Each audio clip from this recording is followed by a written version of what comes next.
Bueno, muchachos, vamos a continuar donde lo dejamos, que es aquí en este texto para las preguntas de la 44 a la 46. No voy a leer todos los textos, solo cuando sea necesario. Este sí es necesario leerlo, entonces arranquemos con eso.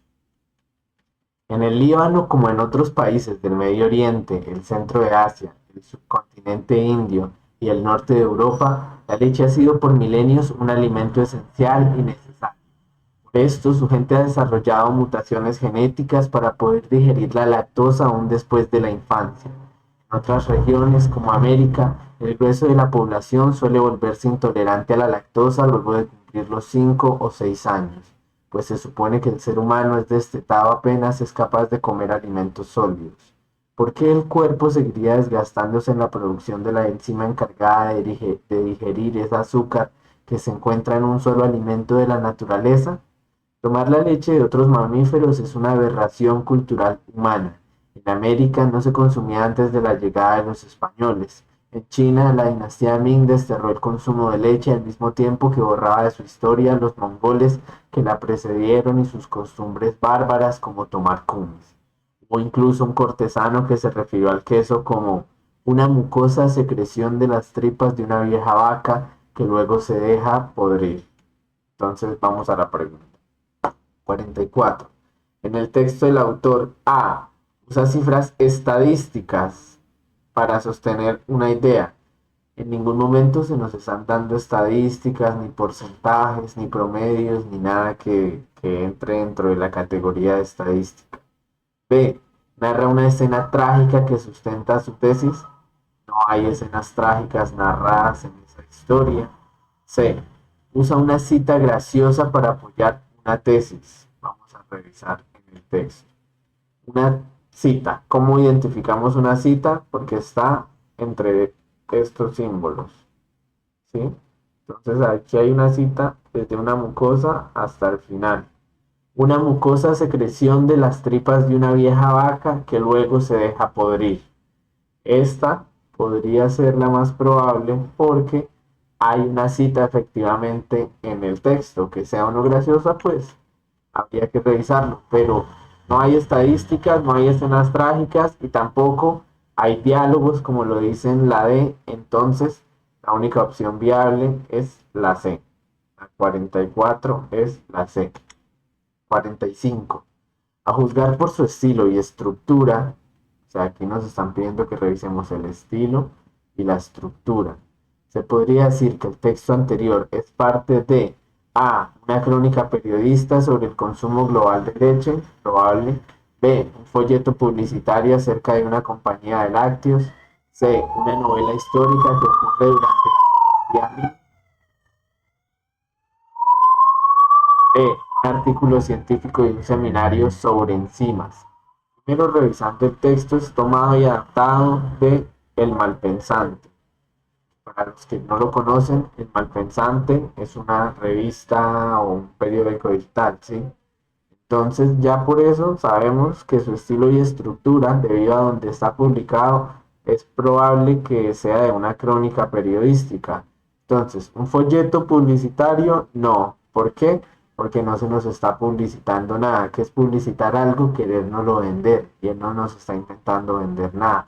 Una novela histórica que ocurre durante la dinastía Ming, no. En un momento se nos está narrando una historia, un artículo científico de un seminario sobre enzimas, y es un artículo científico, no tiene ninguna parte de la estructura, ni datos, ni información fáctica, simplemente es una crónica periodística sobre el consumo global de leche que narra un poco de cómo ha sido y cómo se ha percibido en el paso del tiempo en algunos países. 46. ¿Cuál de las siguientes opciones presenta un título adecuado para el texto? A. Historia de la comida saludable. No, no estamos hablando de la comida saludable en general. B. Nuestro pan de cada día. No, además de que esa es una referencia más bien religiosa. C. Hablemos de langostas. No estamos hablando de langostas. O D. La Vía Láctea. La Vía Láctea es la única que puede entrar aquí en este contexto, ya que se está hablando de lácteos y es un juego de palabras. Responda a las preguntas 47 a 50 de acuerdo con la siguiente información. ¿Qué encontró con el experimento?, dice el entrevistador. Pues tenemos un leve error de medición o toda la física está mal, responde la científica. Y el periódico publica: experimento puede reevaluar a Einstein. Toda la física está mal, dice científica. 47. De acuerdo con la caricatura anterior, el periódico A enfatizó lo dicho por la científica, B matizó lo dicho por la científica, C objetó lo dicho por la científica o D exageró lo dicho por la científica. Pues viendo que en ningún momento ella está hablando de reevaluar o no a Einstein, no enfatizó lo que ella dijo, tampoco, tampoco lo matizó, no nos habla de los matices acerca de eso, es decir, de aquellas pequeñas cosas que hay que revisar.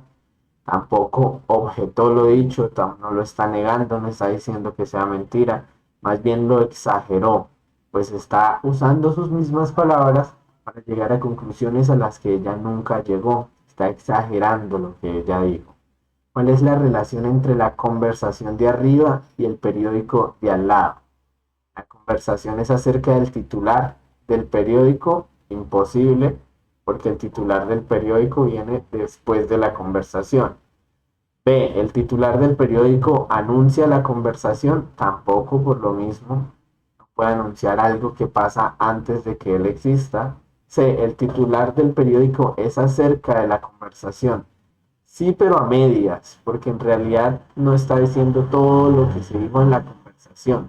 El titular del periódico ejemplifica la conversación. Esta es la más adecuada, porque ellos para su mentira simplemente están ejemplificando lo que ella dijo, las palabras que utilizó. 49. ¿Qué profesión u ocupación tiene la mujer que aparece en el dibujo? Este es sencillo, científica, incluso ahí en la propia viñeta lo dice. Dice: científica afirma que la física está mal. Entonces es una científica. ¿Sí? 50. ¿Cuál de las siguientes implicaciones no corresponde con lo que dice la mujer al ser interrogada? O sea, una implicación que no corresponda con lo que ella está diciendo. A. Si la física es correcta, hubo errores de medición. No. Esta sí corresponde, por lo tanto, está mal. Si hay errores de medición, Einstein es reevaluado. Este es algo que no se corresponde. C. Si no hubo errores de medición, la física está mal. Esto tampoco.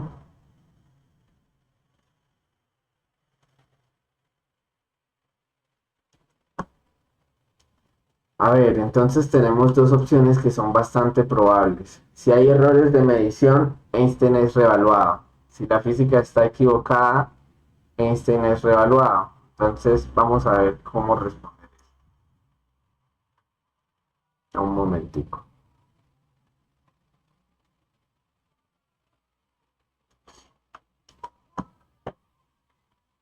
Si hay errores de medición, Einstein es reevaluado. Si la física está equivocada, Einstein es reevaluado. Bueno, si la física está equivocada, Einstein no puede ser reevaluado porque ya estábamos dando por sentado que está equivocada. Entonces esta es menos probable que sea. Si hay errores de medición, Einstein es reevaluado. Esta es la respuesta correcta porque en ningún momento hay una implicación que se corresponda a Einstein. Ella nos dice: puede tener errores de medición, entonces o si no, toda la física estaría mal. Pero en ningún momento nos está hablando acerca de si Einstein debería o no ser reevaluado. Eso es una interpretación que está haciendo el periodista o el periódico al momento de publicar, pero ella solo dice: tenemos un leve error de medición o toda la física está mal, que podría ser también tomado como un chiste de ella diciendo que tienen un pequeño error de medición. Así que ahí no se corresponde que Einstein deba ser reevaluado. ¿Sí? O sea, si hay errores de medición, Einstein no debería ser reevaluado, no tiene nada que ver, ningún sentido. 51 a 53 con la siguiente información. Bueno, aquí tenemos un fragmento de cómo es 100 años de soledad, ya ustedes lo leerán. Vamos a las preguntas.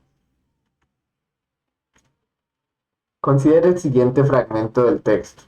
Es probable que el acto creativo que da vida a lo que denominamos literatura se base precisamente en esta simplicidad motivada tan solo por un auténtico gozo y ajena a cualquier aspiración al beneficio.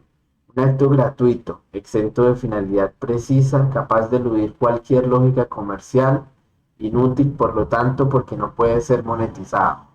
¿Cuál de las siguientes opciones es una síntesis correcta del anterior fragmento? A. La literatura está impulsada por la simplicidad del gozo que produce y nunca por un beneficio lucrativo, razón por la cual se puede decir que la literatura es inútil desde un punto de vista económico. B.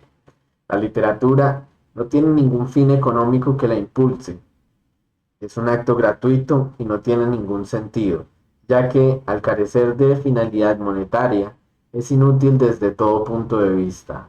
C. La literatura es inútil desde un punto de vista económico, ya que es un círculo vicioso similar al del coronel quien convierte sus monedas de oro en nuevos pescaditos.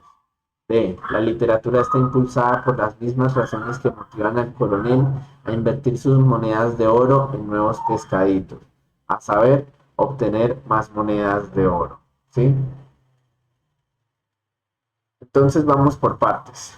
Revisemos lo que se nos dice aquí. Es probable que el acto creativo que da vida a lo que denominamos literatura se base precisamente en esta simplicidad. ¿Sí? Una simplicidad motivada tan solo por un auténtico gozo y ajena a cualquier aspiración al beneficio. Un acto gratuito, exento de finalidad precisa, capaz de eludir cualquier lógica comercial, inútil, por lo tanto, porque no puede ser monetizado. Aquí no se nos está mencionando al coronel, que si bien está en el texto, aquí en este fragmento no se nos está mencionando acerca de él, ¿sí? Entonces, desde ese punto de vista, podríamos descartar la C, que sí menciona el círculo vicioso del coronel, y la D, que también nos habla de las razones que motivan al coronel. Así que, ¿cuáles de estas dos opciones conforman una síntesis correcta del anterior fragmento? La literatura está impulsada por la simplicidad del gozo que produce y nunca por un beneficio lucrativo, que es lo mismo que una lógica comercial. La razón por la cual se puede decir que la literatura es inútil, desde un punto de vista económico, otra vez, no puede ser monetizado. Es decir, hasta aquí esta parece la más probable, pues nos habla de la simplicidad del gozo, nos habla de que no hay beneficio lucrativo, que es gratuito y que es inútil desde un punto de vista económico, o sea, no puede ser monetizado. Aquí se hace una buena síntesis, así que debe ser la A. La B dice, la literatura no tiene ningún fin económico que la impulse, es un acto gratuito y no tiene ningún sentido, ya que al carecer de finalidad monetaria es inútil desde todo punto de vista. Aquí el problema, ¿por qué la B no es y la A sí? Aquí se nos dice que es inútil desde un punto de vista económico, lo mismo que aquí. Inútil, por lo tanto, porque no puede ser monetizado. Y aquí se nos dice que es inútil desde todo punto de vista, es decir, aún fuera de las lógicas comerciales, la literatura es inútil para la B, lo cual no es algo que esté afirmándose en este fragmento. 52. Considere los siguientes dos enunciados del texto. 1. Encerrado en su taller secreto, el coronel revolucionario fabrica pescaditos de oro a cambio de monedas de oro que después se funden para producir de nuevo otros pescaditos. Es probable que el acto creativo que da vida a lo que denominamos literatura se base principalmente en esta simplicidad motivada tan solo por un auténtico gozo y ajena a cualquier aspiración al beneficio. A ver, vamos por partes. El fragmento 1 contradice, aquí tenemos contradice, ilustra, ¿sí? Entonces tenemos que ver primero que todo si la relación entre estos dos es una relación de contradicción o de ilustrar. Disculpen los garabatos. Entonces, encerrado en su taller secreto, el coronel fabrica pescaditos de oro a cambio de monedas de oro que después se funden para producir de nuevo otros pescaditos. 2. Es probable que el acto creativo que da vida a lo que denominamos literatura se base precisamente en esta simplicidad, motivada tan solo por un auténtico gozo y ajena a cualquier aspiración al beneficio. Aquí no hay una contradicción. Parece que más bien lo estuviera explicando. ¿Por qué él hace esto? Porque no tiene una aspiración al beneficio. Porque se basa precisamente en la simplicidad motivada por el gozo. Entonces, si no hay contradicción, ya sabemos que la A y la B no son. Nos quedan la C y la D. ¿Sí? Entonces, fragmento uno ilustra lo dicho en el fragmento 2 o el fragmento 2 ilustra lo dicho en el fragmento uno. Pues teniendo en cuenta que aquí tenemos un tipo de explicación y aquí tenemos una imagen, podríamos decir que el fragmento uno ilustra lo dicho en el fragmento 2. ¿Por qué ilustra? Porque es una ilustración. Una ilustración es una imagen. Aquí se nos está diciendo que un coronel revolucionario fabricando pescaditos de oro a cambio de monedas, o sea, están construyendo una imagen o una ilustración en la cabeza. Y luego está el fragmento 2, que es como una argumentación acerca de por qué está sucediendo esto como está sucediendo. Así que el fragmento uno está ilustrando lo que se dice en el fragmento 2. Esto que se dice en el fragmento 2 adquiere cuerpo cuando el fragmento uno hace esta ilustración. 53. ¿Cuál es la estrategia argumentativa general del texto? A. El autor presenta una analogía entre la literatura y el ejercicio de un personaje literario. Luego desarrolla la analogía, mostrando pasajes donde describen la situación del personaje. Y finalmente se concluye una tesis sobre la literatura. B. El autor quiere defender una tesis sobre la literatura. Para ello propone como ejemplo varias acciones circulares de personajes en plural literarios. Así concluye el autor, la literatura es tan circular como bien lo muestran los ejemplos mencionados. C. El autor quiere mostrar una tesis acerca de la utilidad que conlleva buscar beneficios. Quiere mostrar una tesis acerca de la utilidad que conllevan buscar beneficios económicos. Para ello propone una analogía. La situación de Aureliano Buendía, quien se dedicaba a hacer pescaditos de oro y venderlos para hacer más pescaditos de oro. El autor no está mostrando una tesis acerca de la utilidad de buscar beneficios económicos. Esta de entrada la podemos descartar porque es absolutamente absurda, ¿no? D. El autor quiere proponer que el ejercicio de Aureliano no es completamente inútil. Para ello, realiza una analogía entre el ejercicio de Aureliano y la utilidad monetaria de la literatura. Concluye que el ejercicio del coronel Aureliano no tiene ningún valor monetario. Esta también queda a medias. Esta la podemos cancelar, pues él no está defendiendo una tesis sobre la literatura y proponiendo ejemplos. Lo que él está haciendo aquí es una analogía entre el trabajo del coronel y la literatura. Aquí también tenemos analogía, por eso la A y la E son las más probables. Pero aquí entonces, ¿cuál es la diferencia? Que aquí se nos está hablando de que él quiere proponer que el ejercicio de Aureliano es completamente inútil. Y no es cierto, él quiere hacer una analogía y aquí explican mejor el formato.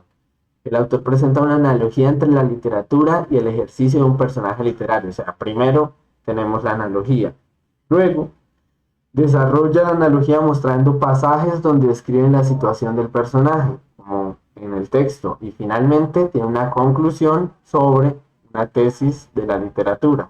En cambio aquí una analogía entre el ejercicio aureliano y la utilidad monetaria de la literatura No, no necesariamente. Y concluye que el ejercicio del coronel Aureliano no tiene ningún valor monetario. No, él está concluyendo una tesis sobre la literatura.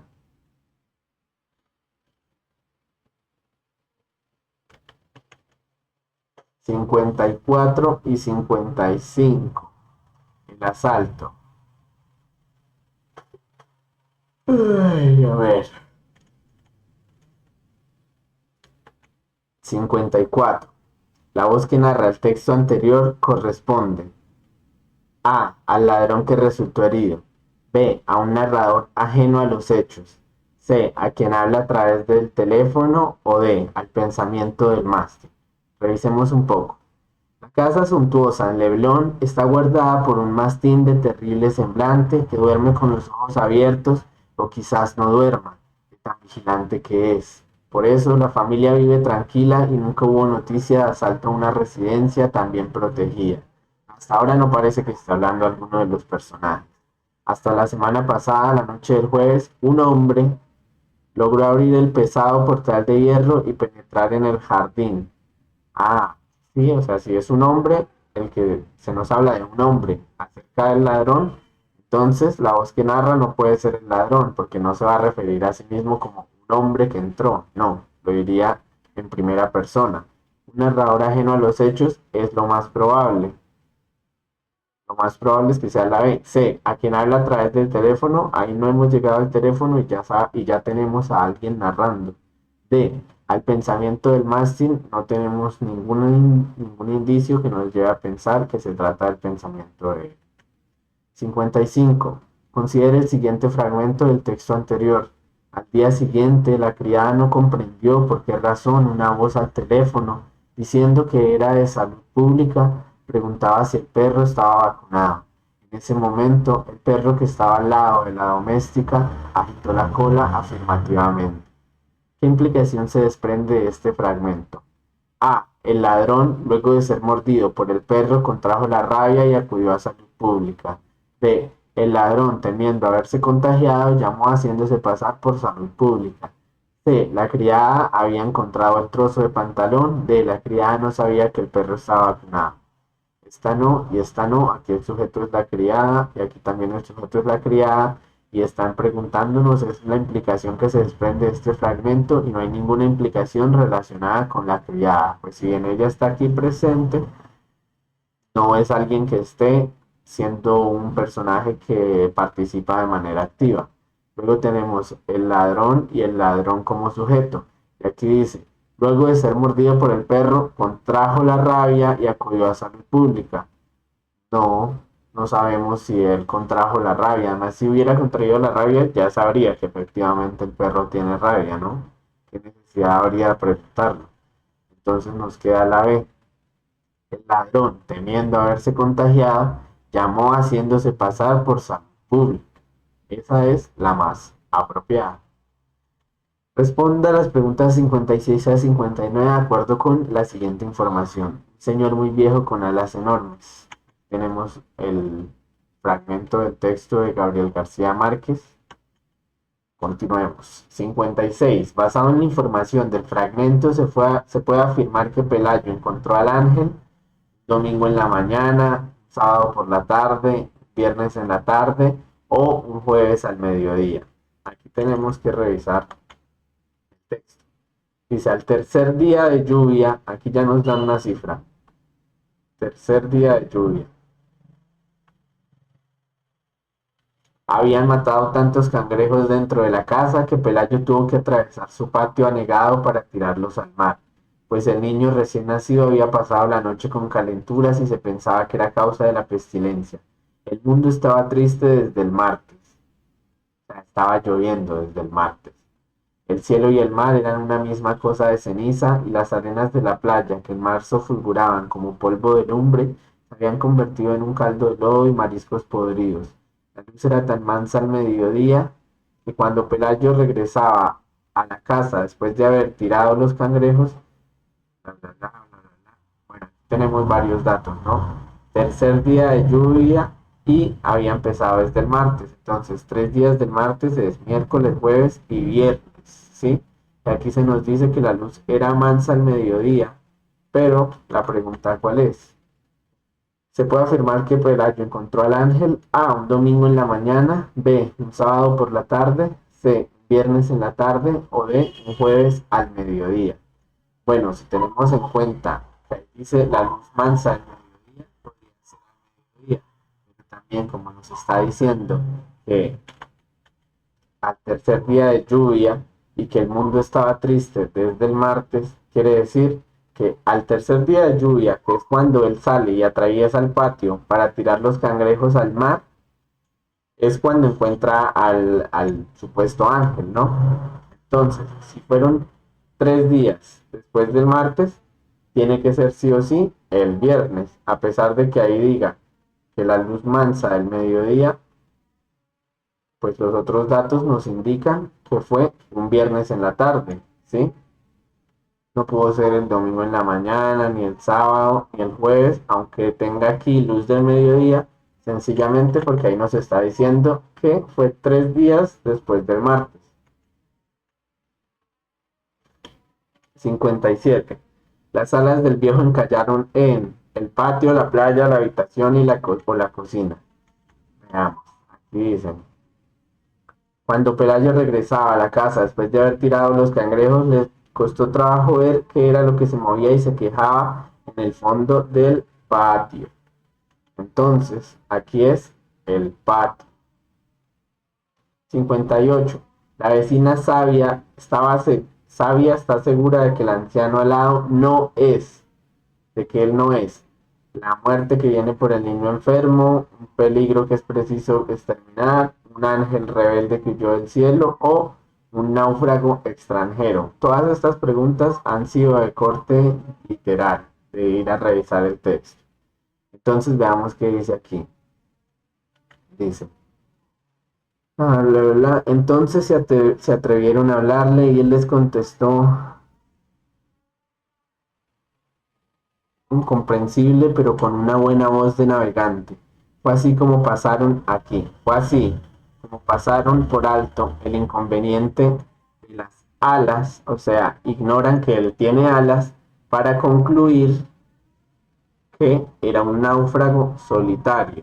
Y cuando la vecina viene y les dice, es un ángel, significa que ella está segura de que él no es un ángel rebelde, que él no es, perdón, un náufrago extranjero, porque ellos tenían la hipótesis de que era un náufrago extranjero.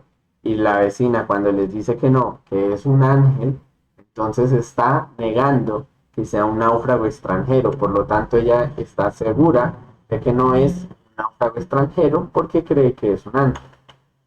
59. El texto sugiere que Pelayo y Elisenda atribuyen las fiebres de su niño a la pestilencia basados en las propiedades de los cangrejos, nunca se nos habla de ellas.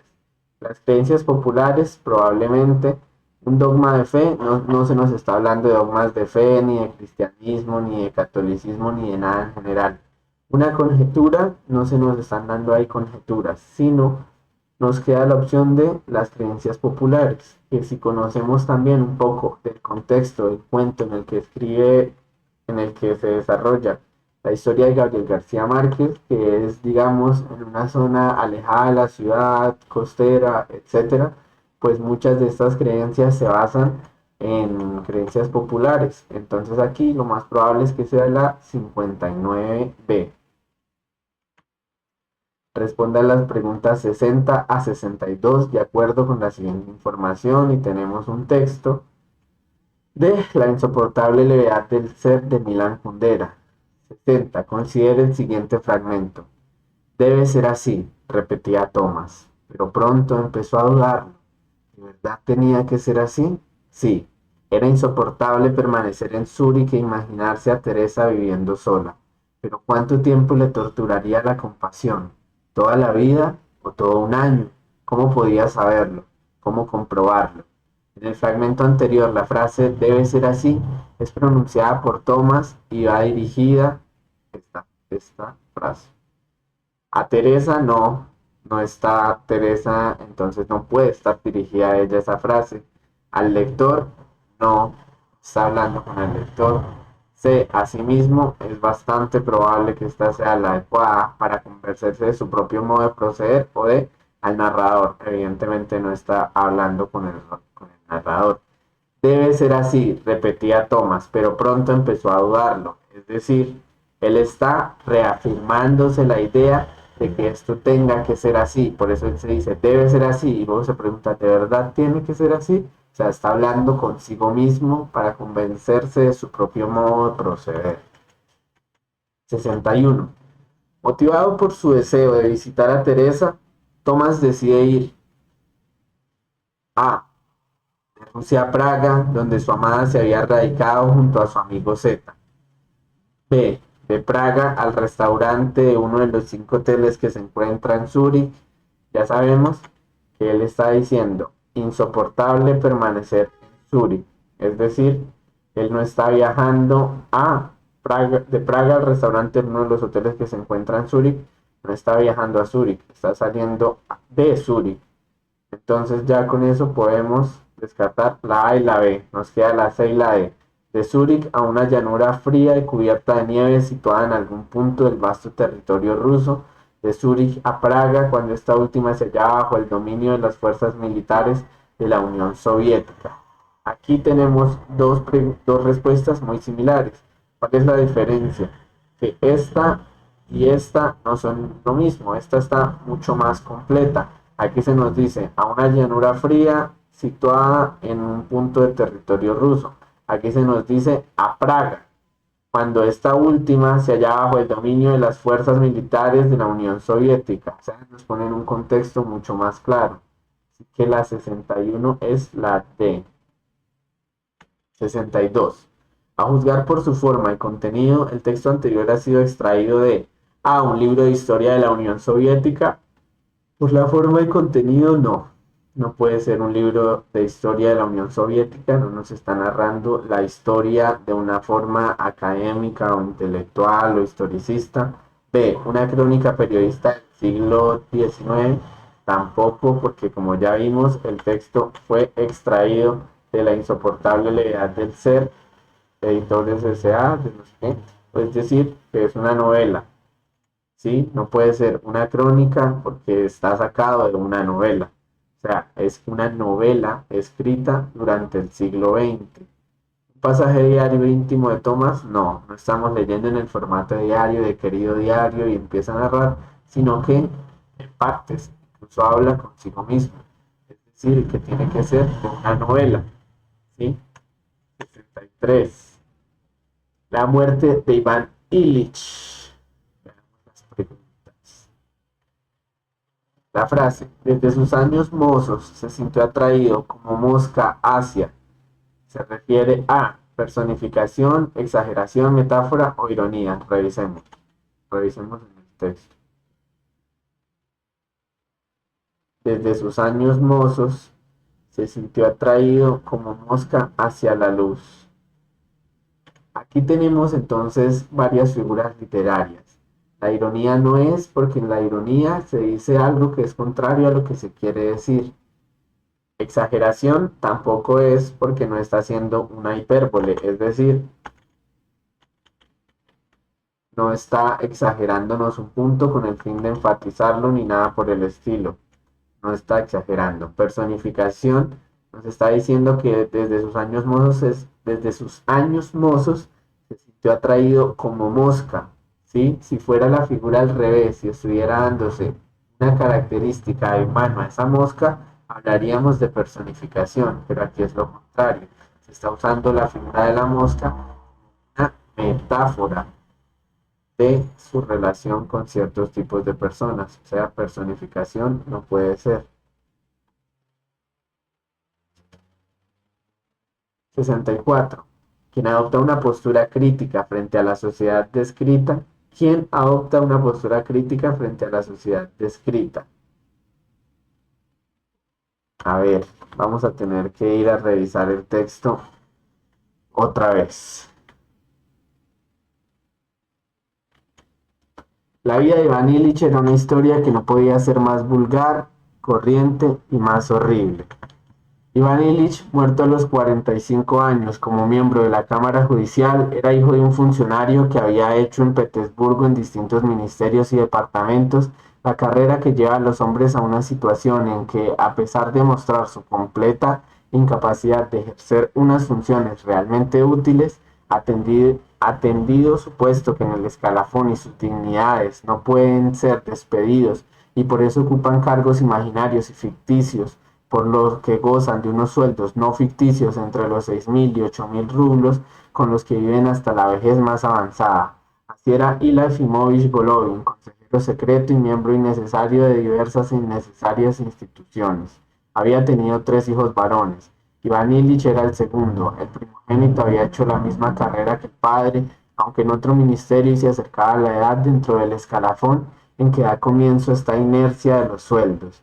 El hijo tercero era un fracasado, siempre en diversos puestos. Había quedado muy mal y ahora prestaba servicio en los ferrocarriles. Lo mismo el padre que los hermanos y particularmente la esposa de estos. Se resistían a verse con él. Es más, salvo una necesidad extrema, ni siquiera se acordaban de su existencia. Iván Ilich era, según decían, la fénix de la familia, el fénix de la familia. No era tan frío y cumplidor como Iván Ilich era, según decían, el fénix de la familia. Disculpen. No era tan frío y cumplidor como el mayor, ni tan alocado como el menor. Ocupaba un término medio. Era un hombre inteligente, vivo, agradable y decoroso. Había estudiado con el hermano menor en la escuela de jurisprudencia. El menor no llegó a acabar los estudios, siendo expulsado en el quinto curso. Iván Ilich, en cambio, acabó con aprovechamiento en la escuela, ya era lo que había de ser toda su vida, una persona capaz, alegre, bondadosa y comunicativa, pero que cumplía rígidamente lo que consideraba su deber. Y un deber era para él cuanto se consideraba como tal por los hombres más encumbrados. No fue adulador ni de chico ni luego de adulto, pero desde sus años mozos se sintió atraído como mosca hacia la luz por las personas encumbradas en la sociedad. Hacía suyas sus maneras y conceptos de la vida y entablaba con ellos relaciones amistosas. Todas las pasiones de la infancia y la juventud pasaron por él sin dejar grandes huellas. Se entregó también a los placeres sensuales, a la vanidad y ya al final en los últimos cursos al liberalismo, pero todo dentro de ciertos límites que le señalaba fielmente su sentimiento de la medida. Durante su estancia en la escuela de jurisprudencia, hizo cosas que en un principio se figuraban verdades porquerías, y le producían asco hacia sí mismo en el momento de realizarlas, pero más tarde no es que las considerase buenas, pero las olvidó por completo, sin que su recuerdo le produjese la menor aflicción. Entonces estamos viendo que aquí la única parte crítica surge aquí. Una historia que no podía ser más vulgar y corriente y más horrible. Iván Ilich, muerto a los 45 años, miembro de la Cámara Judicial, era hijo de un funcionario que había hecho en Petersburgo la carrera que lleva a los hombres a una situación, a pesar de esta incapacidad de ejercer unas funciones realmente útiles, atendidos a su puesto y escalafón y sus dignidades, no pueden ser despedidos. No pueden ser despedidos y por eso ocupan cargos imaginarios y ficticios que gozan de sueldos no ficticios. Esa es la única parte crítica. Entonces, ¿quién toma una postura crítica? Ila Efimovich Golovin, consejero del gobierno, no. El fracasado hermano menor, no. El propio Iván Ilich, no. Solamente el narrador del relato. Responda a las preguntas 65 a 67 de acuerdo con la siguiente información. Tenemos un texto que se llama ¿Es menos probable que un religioso se vuelva asesino? Eso creemos según estudio. Bueno, ya ahí lo leerán ustedes, ¿no? O ya ahorita revisamos. 65. ¿Cuál de los siguientes enunciados presenta una perspectiva similar a la del texto? A. Parece que las personas tienen razón al creer que los creyentes son más inmorales que los ateos. B. Aunque la gente cree que los creyentes son más inmorales que los ateos, Esta creencia es cuestionable. C. Aunque la mayoría de las personas cree que los ateos son más inmorales que los creyentes, esta creencia es cuestionable. Los ateos son más inmorales. Bueno. D. Parece que las personas tienen razón al creer que los ateos son más inmorales que los creyentes, contrario a lo que afirman los estudios. Revisemos la parte de los estudios. Cerca del 60% de las personas que tuvieron opción de señalar al maestro como ateo lo hicieron, mientras que el 30% de aquellos que tuvieron opción de señalar que el maestro era un creyente religioso lo hicieron. En el estudio se encontró que quienes se identificaron a sí mismos como no creyentes mostraron menos sesgo que el promedio, aunque no por mucho. Como se esperaba, el sesgo fue mayor en los países más religiosos, como Emiratos Árabes, en comparación con los más laicos, como Nueva Zelanda. No obstante, algunos asesinos seriales cometen atrocidades porque profesan creencias religiosas, como los terroristas. Un análisis de más de 200 asesinos de este tipo realizados por Michael Stone, psiquiatra forense de Nueva York, muestra una galería de personas deshonestas, la mayoría hombres que se sienten afligidos por algo que consideran una injusticia. El 25% de los asesinos mostró evidencia de esquizofrenia paranoide, lo cual se caracteriza por pensamientos delirantes. Estos delirios con frecuencia se agudizan con los simbolismos religiosos. Entonces, parece que las personas tienen razón al creer que los creyentes son más inmorales que los ateos. No. Estamos viendo ahí, no necesariamente tienden a ser personas más sesgadas. Incluso hay varios asesinos que con las creencias religiosas agudizan su esquizofrenia o cualquier cosa que los haga llevar a tener comportamientos violentos. Ven, aunque la gente cree que los creyentes son más inmorales que los ateos, esta creencia es cuestionable. Aquí dice que los creyentes son más inmorales, pero en el texto se nos dice que la gente cree lo contrario, no que la gente cree que los creyentes sean más inmorales que los ateos. Entonces esta no es similar a la del texto porque no se afirma esto. C. Aunque la mayoría de las personas cree que los ateos son más inmorales que los creyentes, esta creencia es cuestionable. Hasta ahora esta es la más apropiada. D. Parece que las personas tienen razón al creer que los ateos son más inmorales que los creyentes, contrario a lo que afirman los estudios. A ver, si tienen razón, no puede ser contrario a lo que afirman los estudios, ¿no? C. Aunque la mayoría de las personas cree que los ateos son inmorales, esta creencia es cuestionable. Esta es la opción más adecuada porque eso es lo que se nos está diciendo en el texto. Que mucha gente cree que los ateos son más inmorales, pero que realmente, y según los datos, esa creencia puede ser cuestionable. 66. Considere el siguiente enunciado. Entre 1980 y 2010, más del 68% de los asesinos seriales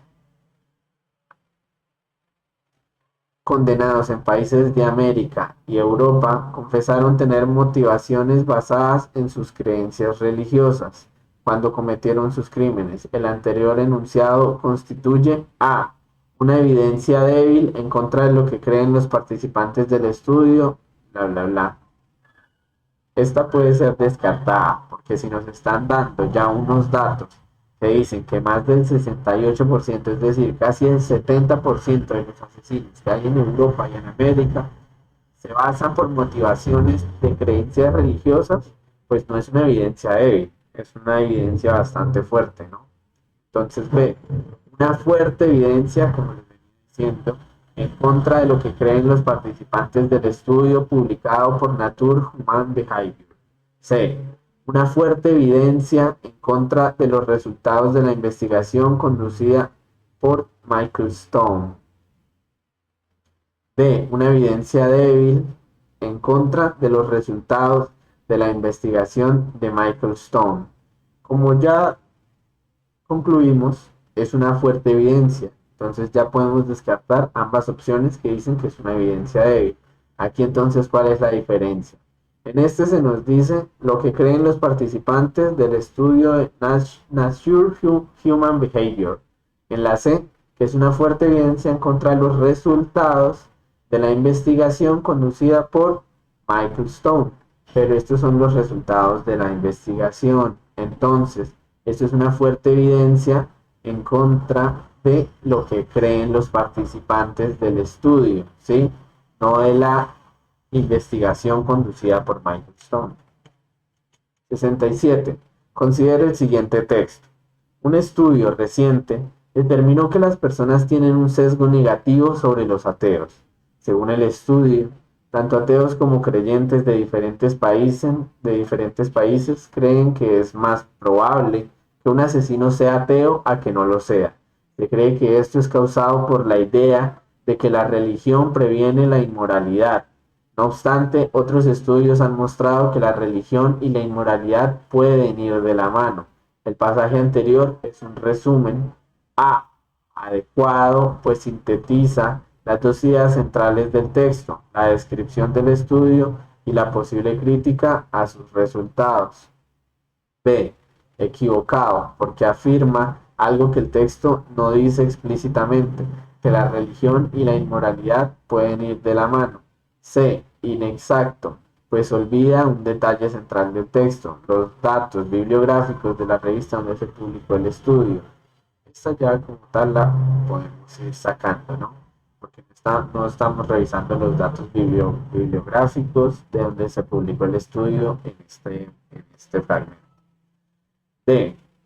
Completo, porque incluye detalles necesarios, el estudio sobre asesinos seriales y las dudas sobre la moralidad de la religión. Este resumen, a ver, veamos lo que hace. Sí sintetiza las ideas centrales del texto, que son la descripción del estudio y la posible crítica a sus resultados, ¿no? Un estudio reciente, o sea, sí, aquí está sintetizando la descripción del estudio. Demuestra que las personas tienen un sesgo negativo, según ese estudio, tanto ateos como creyentes. O sea, el estudio demuestra que hay un sesgo negativo hacia los ateos. Eso es lo que demuestra el estudio. O sea, aquí sí hay una descripción del estudio y luego nos muestra otros, no obstante, otros estudios han mostrado que la religión y la inmoralidad pueden ir de la mano. Es decir, sí hay una posible crítica a sus resultados, porque hay otros estudios que los refutan. Entonces, la más probable es que sea un resumen adecuado. Equivocado, porque afirma algo que el texto no dice explícitamente, no. Porque un texto puede decir algo implícitamente y eso puede estar en su síntesis. Porque no lo diga explícitamente no significa que el resumen esté equivocado. Entonces, evidentemente es la A. Preguntas 68 y 69 de Crítica a la Universidad, revista ECO. La frase, hoy la universidad está fuera de la universidad, A, es ajena a la tesis central del texto. B, contradice las ideas que propone el texto. C, sintetiza la afirmación central del texto. D, sintetiza las afirmaciones del segundo párrafo. A ver, hoy la universidad está fuera de la universidad, forma parte de la crítica, por lo tanto no puede ser ajena ni puede contradecir las ideas que propone el texto. Sí o sí tiene que sintetizar afirmaciones. Entonces aquí la pregunta es, ¿afirmaciones centrales del texto o afirmaciones del segundo párrafo? Entonces vamos al segundo párrafo. Segundo párrafo. Aquí está. Nunca el hombre ha estado más cerca de lograr el propósito de comprender el mundo en que vive. En otros tiempos menos afortunados que el nuestro, el saber era patrimonio de unos pocos, muy pocos, y los medios de difusión de este saber eran en extremo limitados. Hoy el saber está al alcance de todos. El libro, las publicaciones periódicas, las comunicaciones, de masas acercan al hombre a aquello que antes se recataba en la oscuridad de los monasterios medievales o los claustros de las corporaciones que se llamaban universidades. En ese sentido, es necesario aceptar como un hecho la afirmación de Gusford de que hoy la universidad está fuera de la universidad. El mundo, la sociedad son la fuente de que el hombre puede realizar sus ansias y de saber y de cultura. Por todas estas razones, la universidad como institución específica ha perdido la razón de ser. La sociedad moderna cumple su misión frente al saber y frente a la cultura de mil modos maravillosos que no es posible limitar. De ahí que no tenga ningún reato en suscribir estas palabras de Almort en su obra La Utopía Inglesa. La educación no es un misterio reservado a una muy pequeña clase de letrados como la Inglaterra de Moro, y una materia distribuida parsimoniosamente en dosis cuidadosamente medidas a los niños durante algunos años y después olvidadas, puesto que no tiene casi ninguna relación con la vida, como en nuestros días. La educación es un perpetuo ensayo de comprensión del mundo en el cual el pueblo entero tiene su parte. Bueno, entonces, la afirmación central del texto o las afirmaciones del segundo párrafo. Aquí la más completa es la afirmación central del texto, porque eso es en torno a lo que gira toda la idea de la crítica de la universidad, que también se construye por fuera de la universidad, ¿sí? Si bien sí sintetiza las afirmaciones del segundo párrafo, es más adecuado decir que sintetiza la afirmación central del texto. 69. De acuerdo con el texto, en la actualidad la universidad no es la única fuente de conocimientos ni el único espacio para desarrollar la creatividad, porque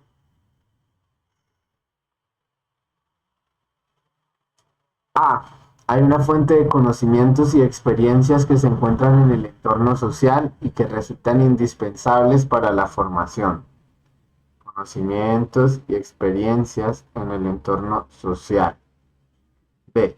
Al ser una institución anacrónica, es decir, que no forma parte de nuestro tiempo, que ya no tiene sentido desde nuestro tiempo, solo puede ofrecer saberes que no tienen relevancia ni aplicación en el mundo actual.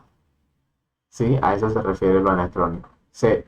Es una institución reservada a especialistas del saber que se comportan como una secta, al negarse a compartir su saber con el pueblo. ¿Sí? Reservada a especialistas del saber que se comportan como una secta. D. Vivimos en una sociedad en la que solo resulta posible conocer y crear aprendiendo y trabajando de manera autodidacta. O sea, solo resulta posible. A ver, si bien hay una crítica fuerte a la universidad, también es cierto que es una forma en la que es posible crear y conocer y formarse. Entonces no podemos decir que el texto esté afirmando que solamente sea posible crear y conocer de manera autodidacta. No, hace una crítica a la universidad, pero tampoco nos está diciendo que no sea posible conocer y crear conocimiento desde ella. Es una institución reservada a especialistas del saber que se comportan como una secta. Bueno, esto en parte, pero no es como tal una afirmación central que esté sustentándose en el texto. Sí, o sea, no es la única fuente de conocimientos, nos está diciendo. La universidad no es la única fuente de conocimientos ni el único espacio para desarrollar la creatividad. Sí, y esto no tiene que ver con que sea un lugar elitista, que con la universidad pública y el integrar a muchas partes y sectores de la sociedad de la universidad, pues no siempre se cumple que una universidad sea una institución solo para especialistas de saber y que actúe como una secta. También hay universidades públicas. B. Al ser una institución anacrónica, solo puede ofrecer saberes que no tienen relevancia ni aplicación en el mundo actual. La universidad también se va actualizando. Si bien sí puede tener cierta forma de anacronismo, se va actualizando constantemente con las personas que la integran para intentar seguir teniendo sentido dentro de la sociedad actual, buscando solucionar algunos de los problemas locales de nuestro propio tiempo donde está ubicada esa universidad. Entonces, aquí cuando se dice que no es la única fuente de conocimientos, no nos están queriendo decir ni que sea anacrónica, ni que sea sectaria, ni que solo sea posible conocer de manera autodidacta. Nos dice que también, ¿sí? No es la única, es decir, sí es una fuente de conocimiento, pero también hay fuentes de conocimientos y experiencias que se encuentran en el entorno social. Es decir, aquí en esto está aceptando que la universidad es una fuente de conocimientos. Lo que nos está diciendo es que no es la única. Por lo tanto, no está diciendo que sea anacrónica, que entre dentro del movimiento sectario y que sea inútil, ¿sí? Sino que hay otros modos. 70 a 74 con este texto de El ruido de las cosas al caer. 70. El narrador del texto A es omnisciente, lo sabe todo y narra en tercera persona. B. Utiliza la primera persona a pesar de que emplea el plural. C. Utiliza la segunda persona pues se refiere a nosotros sin incluirse. D. No lo sabe todo y narra lo que acontece en tercera persona. Vamos a ver. Es omnisciente en tercera persona.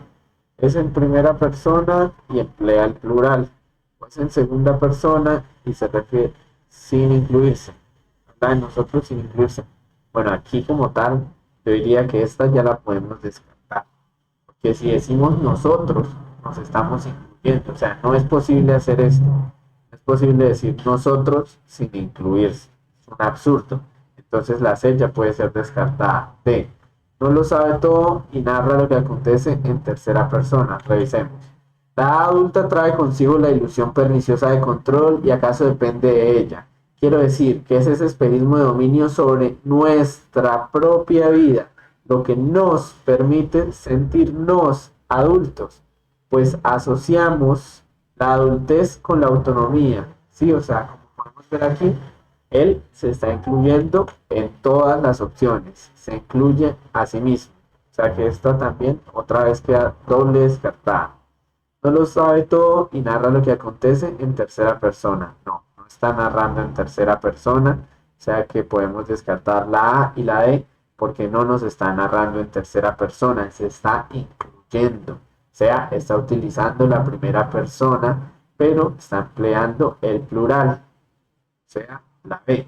Como el plural, pues nos permite sentirnos adultos, ¿sí? Está hablando en plural entre varios adultos, sentirnos, es B, primera persona y emplea el plural.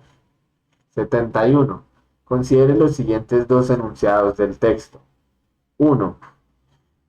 Es ese espejismo de dominio sobre nuestra propia vida lo que nos permite sentirnos adultos. 2. Asociamos la adultez con la autonomía, el soberano derecho a determinar lo que va a sucedernos enseguida.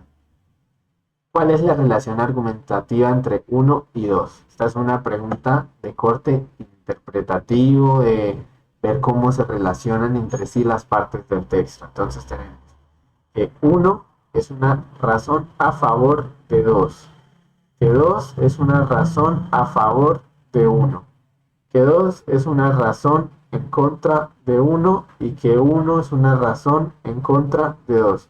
Entonces lo primero que vamos a definir es si están a favor o si están en contra para poder descartar dos de estas opciones. Entonces leámoslas de nuevo. Es ese espejismo de dominio sobre nuestra propia vida lo que nos permite sentirnos adultos. Es decir, que aquello que nos hace sentirnos adultos en realidad solo es una ilusión, un espejismo de dominio. Y en la 2 asociamos la adultez con la autonomía, el soberano derecho a determinar lo que va a sucedernos enseguida. ¿Esto qué es? Autonomía y el derecho a determinar lo que va a sucedernos enseguida es esto. El espejismo del dominio, la ilusión del dominio, es decir, están a favor, ¿sí? Ya veremos cómo se relacionan el 1 y el 2, pero ya sabemos que están a favor, no en contra. Es decir, la D y la C quedan descartadas. Entonces, 1 es una razón a favor de 2 o 2 es una razón a favor de 1. Dice, asociamos la adultez con la autonomía, soberano derecho de determinar lo que va a sucedernos enseguida. Es ese espejismo de dominio sobre nuestra propia vida lo que nos permite sentirnos adultos. Como podemos ver, aquí nos está diciendo que la adultez es autonomía. Y la autonomía es el soberano derecho a lo que va a sucedernos enseguida. ¿Sí? Luego dice, 1 es una razón a favor de 2 y 2 es una razón a favor de 1. Esperen un segundo.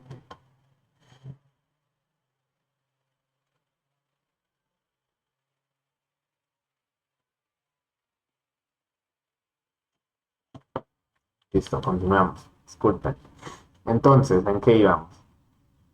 Como estamos viendo, 2, lo más probable es que el 2 sea una razón a favor de uno. ¿Por qué? Es ese espejismo de dominio sobre nuestra vida propia, sobre nuestra propia vida, lo que nos permite sentirnos adultos. Es decir, nos sentimos adultos porque nos sentimos autónomos. Entonces, 2 es una razón a favor de uno, ¿sí? Y no al contrario. Porque si aquí se nos habla de que ese espejismo es lo que nos permite sentirnos adultos, aquí nos está dando una razón que lo sustenta. Y es que asociamos esa adultez con la autonomía, ¿sí? Es decir, que es ese espejismo el que nos permite sentirnos adultos, no al revés. En el texto el autor juzga como algo cuestionable a la autonomía, la edad adulta, la ilusión de control o el poco control que tenemos. Entonces, él juzga como algo cuestionable no la edad adulta, ¿sí? Porque se nos habla de cierta idea que nos llega con la idea de la edad adulta, no la edad adulta como tal. La ilusión de control, pues es que la ilusión de control ya está dentro de otra cosa, ¿sí? Que sea una ilusión de control es una conclusión acerca de ello, o sea, este es el juicio que se hace, ¿sí? No es lo que se está juzgando. De el poco control que tenemos, lo mismo. Esto y esto entran dentro de la autonomía. El autor juzga como algo cuestionable a la autonomía. ¿Y por qué esto y esto entran como algo cuestionable dentro de la autonomía? Esta es básicamente la crítica que se le hace. Porque es una ilusión de control. ¿Y por qué? Por el poco control que tenemos. ¿Sí? Entonces, aquí lo que se está juzgando no es ni la ilusión de control ni el poco control que tenemos, sino la autonomía. Lo que se juzga de la autonomía es precisamente estos dos, es decir, estas dos respuestas están incluidas dentro de la A. Cuando respondemos la A, ya estamos hablando acerca de la C y la D, por lo que es una respuesta mucho más completa. 73. De acuerdo con el texto, ¿en qué momento nos damos cuenta del poco control que tenemos sobre nuestra vida? A. Cuando la ilusión de control que tienen los adultos se hace patente. La ilusión de control. Cuando nos damos cuenta de que nuestra vida ha sido moldeada por eventos ajenos a nuestra voluntad. C. Cuando nuestros planes más espléndidos triunfan ante eventos inesperados. Esta descartada, porque estamos hablando del poco control que tenemos sobre nuestra vida. Entonces no puede ser cuando nuestros planes resultan triunfantes. D. Cuando otra persona nos muestra como nuestra voluntad es responsable de los procesos que se topan en nuestra vida. No, si fuera nuestra voluntad, no sería el poco control que tenemos sobre nuestra vida, sería al contrario, tendríamos mucho control, porque si está basado sobre la voluntad, sería esa, ¿no? Entonces, cuando la ilusión de control que tienen los adultos se hace patente, muy incompleta, ¿sí? Cuando nos damos cuenta de que nuestra vida ha sido moldeada por eventos ajenos a nuestra voluntad, esta es la más probable, porque ahí es donde el texto dice que nos damos cuenta del poco control que tenemos sobre nuestra vida. Como podemos ver en el texto, él siempre se integra dentro del texto. No nos habla de un los adultos, no, nos habla de un nuestra vida. Es decir, él está dentro, no está hablando de un tercero, está hablando de nosotros. 74. El texto anterior probablemente hace parte de una obra de carácter A académico, un artículo científico, B publicitario como un anuncio, C artístico como una novela, D periodístico como una entrevista. Bueno, primero hagamos lo de siempre, volvemos. Tomado de Vázquez JG, El ruido de las cosas al caer, Alfaguara, que es una editorial. Y si es una editorial, libros, pues ya sabe pues, que lo más probable es que no sea un artículo científico, que además no nos da datos que sustenten las cosas, no es publicitario como un anuncio porque no busca vendernos nada, artístico como una novela, es lo más probable porque si conocemos a Alfaguara, sabemos que publica novelas y además aquí incluso tenemos el título de la novela, El río de las cosas al caer. Y periodístico no, porque ni siquiera es una entrevista, nos está entrevistando a alguien. El zorro es más sabio, 75 a 78. 75. A partir del texto se puede concluir que para el zorro no es recomendable A. Producir más de 2 libros. B. Animar a otras personas a que publiquen. C. Escribir más de un libro muy bueno. O D. Publicar muchos textos sin pensar en su calidad. Bueno, como ya estuvimos viendo, es el zorro, aquí dice. Pero los demás empezaron a murmurar y a repetir qué pasa con el zorro. Cuando lo encontraban en los cócteles puntualmente se le acercaban a decirle, tiene usted que publicar más. Pero si ya ha publicado 2 libros, respondía él con cansancio. Y muy buenos, le contestaban, por eso mismo tiene usted que publicar otro. El zorro no lo decía, pero pensaba, en realidad, lo que estos quieren es que yo publique un libro malo. Pero como soy el zorro, no lo voy a hacer. Entonces, él está viendo por la calidad de su obra, ¿sí?